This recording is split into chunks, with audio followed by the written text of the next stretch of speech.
Welcome back, everybody. We have more action on the gridiron to break down. We start in Cambridge as North Carolina started their season on the road against Cambridge South Dorchester. So let's hit those highlights now. The Bulldogs up 7-0 early on. Tyson Weber makes it worse for the Vikings, punches it in at the goal line.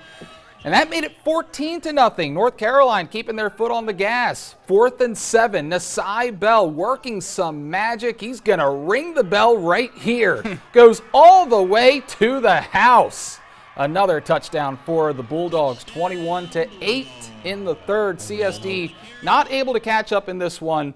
The run game from the Bulldogs was just too much to handle as North Carolina knocking at the door once again. There's Weber again.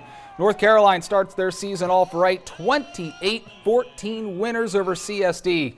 Nasai Bell and Tyson Weber looked phenomenal in their backfield.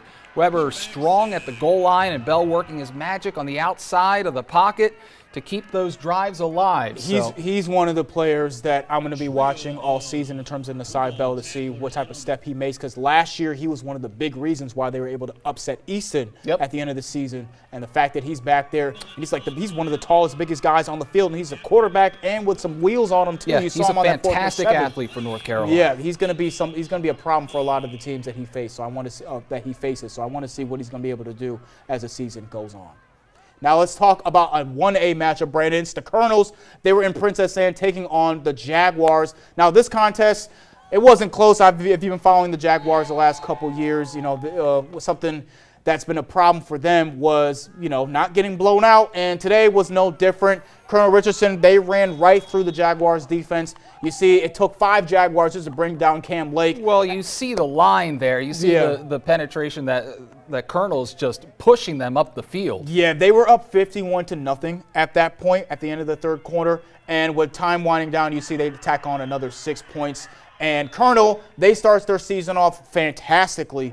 I don't even know if fantastically is a word, but it might as well be when you're winning 57-0. You got to have a lot of confidence after that. Hey, Washington, keep your heads up because there's a lot of season left, and football is a great game to find out what character you're made of. And all it takes is just one good play, one good day, one good week of practice, and things can turn around. All right, now we did see a forfeit tonight in the Bayside Conference, so let's go over that now. This is the result of violations by the football program of Queen Anne's out of season practice back in the spring. They also violated camp rule and the summer camp guidance in the MPSSAA rule book. Queen Anne's High was made aware of the possible violations back in March, began investigating, and in April it was determined that the Lions would be penalized. That penalty required the forfeit of the first game of the season, and that's why that game was not played, but it was on the schedule, needed to be on the schedule so that they could count the game. And at least their JV game, that is happening tomorrow. So JV boys, go have a good time.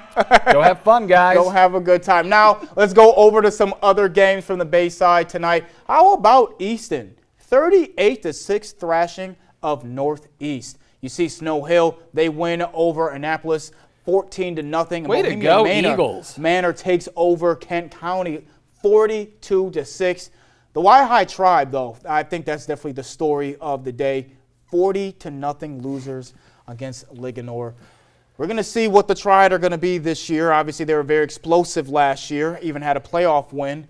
40-0 loss at the very beginning of the year. It's a tough thing, but just like we mentioned Easton earlier, they had a good win over Kent Island. Kent Island was able to go on to the state championship. So the first week doesn't really mean anything. All it means is that you may have to make some adjustments, and if you do, and you do it the right way, you can still bounce back from it.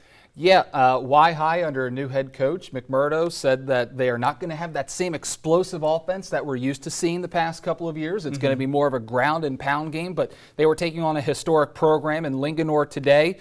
We all made our picks here at 47 ABC Sports. I knew you were going to bring it up. If you go on our website, you can see those picks that we all made.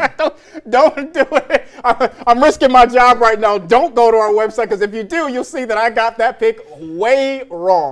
Way wrong. Yeah, I definitely had Y-High winning that.